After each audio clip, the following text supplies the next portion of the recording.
Okay, today I wanted to go over what I thought was kind of a cool modification on this here 2003 Jeep Grand Cherokee. WJ, I believe the Jeep guys call them. 4-liter straight 6. And it had been overheating really badly. The radiator had actually blown apart right here.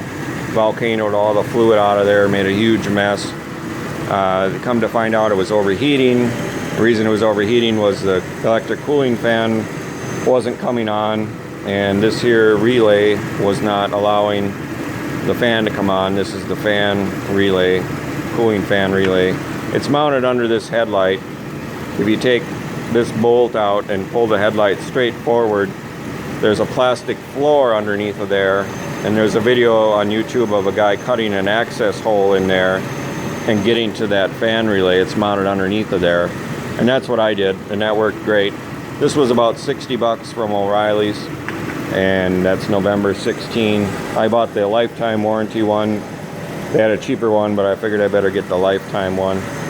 I know it's working now, the electric fan, because I can activate it with my scanner here, and it comes on. But I wanted a little more than that. I've never been too happy with only having electric and not a backup of some kind, or the mechanical engine driven fan.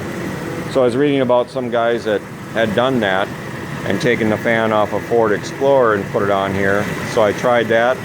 That's what I did, and it works great. I got a fan clutch and blades off of a 2002 Ford Explorer 4-liter V6 single overhead cam, and I stuck it right on there. I didn't modify a damn thing. It's got 10 blades, plastic fan. The pitch on the threads of the water pump snout is already threaded on this one, on the Jeep. So it went right on there. Didn't have to modify anything. The pitch was right, the rotation was right, the size, everything was right. It fits in the shroud just right.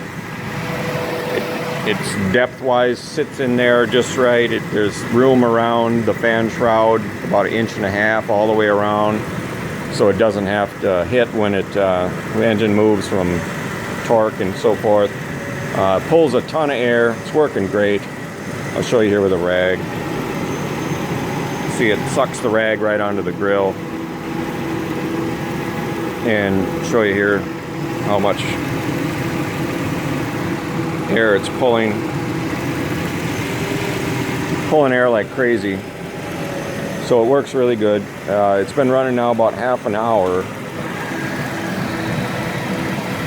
You can see there on the scanner that highlighted bar is the engine temperature. Reads 199. Stays steady there like a rock, hasn't moved.